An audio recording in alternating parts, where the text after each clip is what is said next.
Hi guys, Jenny with On Fire Fit, and welcome to another episode of Healing Habits. I talked about the animal or fleshly brain, part of our brain, and also about the spirit or the more high part in our brain, the part that we have our reason, our control, self-control, our discipline, and all of these things, and how instinct is not necessarily a bad thing, but that it can go haywire. And so we have to get to that point where we say, it's not wrong for me to have that instinct necessarily. It is more what we are doing with it and where we are putting our mindset and how we are wiring our way of thinking. And one of the books that I thought was really good at explaining how we oftentimes kind of fall into this repetitive pattern where we are caving into the flesh. And in this world, probably a lot of people would say, what's wrong with that? If that's something that I enjoy, what's wrong with it? Well, you have to evaluate for yourself. Is there a reason that it might be holding you back from what God's best is for you?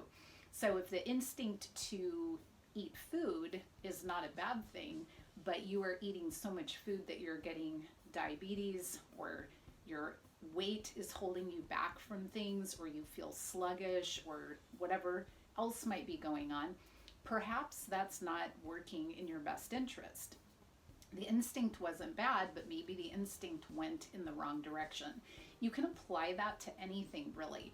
But what I really loved about this book, it's called Brain Over Binge. Now, the concept was used for and by a woman who was overcoming binge eating. But the way that she explained in her book the process of understanding her mind really was phenomenal to me, because it really separated things out in a very simple way. I think a lot of times we get very caught up in theories and trying to psychoanalyze and get into all of this, what happened in my childhood, and trying to become this flawless person so that we can give up these bad habits or whatever. And really the truth of the matter is, we had an instinct. The instinct turned into a habit. The habit may not have been the best. So how about if we stop doing that habit, resist and get rid of that or understand the urge, and then use the brain that God gave us, the higher power that we have, because He is giving us His wisdom. If we use that, we can separate it. Instead of feeling shame or guilt over that instinct, we can just understand where it's rooted and then say, oh, I created a habit, a neuron track, those little tracks in your brain, and now I'm choosing to create a new habit. And we're going to talk in the days to come a little bit more about this. But one of the first steps that she talks about in her book about wiring in healthier habits is just to view your fleshly animal instinct as an urge that is just neurological junk, as she calls it. So look at it from the perspective of, it's just junk. Don't put a big label on it. I did this because I have no self-esteem and whatever, because then it oftentimes will take you down a road where you feel like you really can never get past it.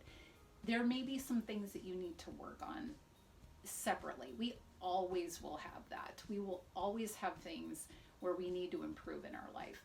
But if you are really trying to let go of a bad habit, rather than always making a big psycho analysis about it, sorry, the words were not coming to me, we can just say, hey, that was an instinct that went haywire. I am going to change that, because it doesn't have to have a hold on me anymore. I was talking to my friend, I call him Pastor Jim. He is just a treasure. And I know him through social media, but now we talk, and he was just talking about how he has never wanted to be enslaved or have something have power over him. And so he's never had to deal with some sort of an addiction.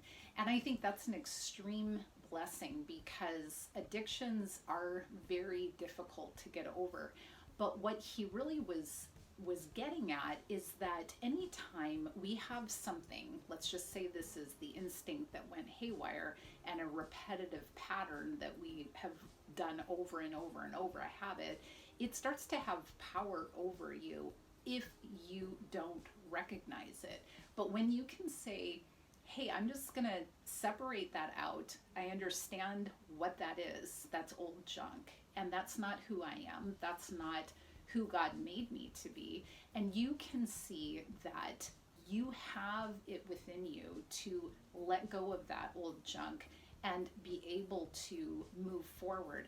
I think that that's the first step. And she talks about that in her book. And I think we can apply that to any area. I will talk about some of the other steps and things that she did in order to overcome her repetitive habit of binge eating, but you can apply this to other areas of your life wherever you feel like you might have a negative habit and where you want to move in a good direction. So I hope that that gives you a little something for today to think about. Try not to take this on as a condemnation, but just say, hey, now I get it. I have this lower brain instinct that was built into me. God gave it to me, but I haven't been using my higher brain, that beautiful place where the Holy Spirit just can make your spirit one with his, and you go, I don't really need that anymore. I can let that go. So I hope that helps you for today, and I hope that you'll join me for the next episode of Healing Habits. Live today on fire. Sorry, the video was a little bit longer than 5 minutes. I hope you stuck with me. I can't really see the time while I'm doing my video, so.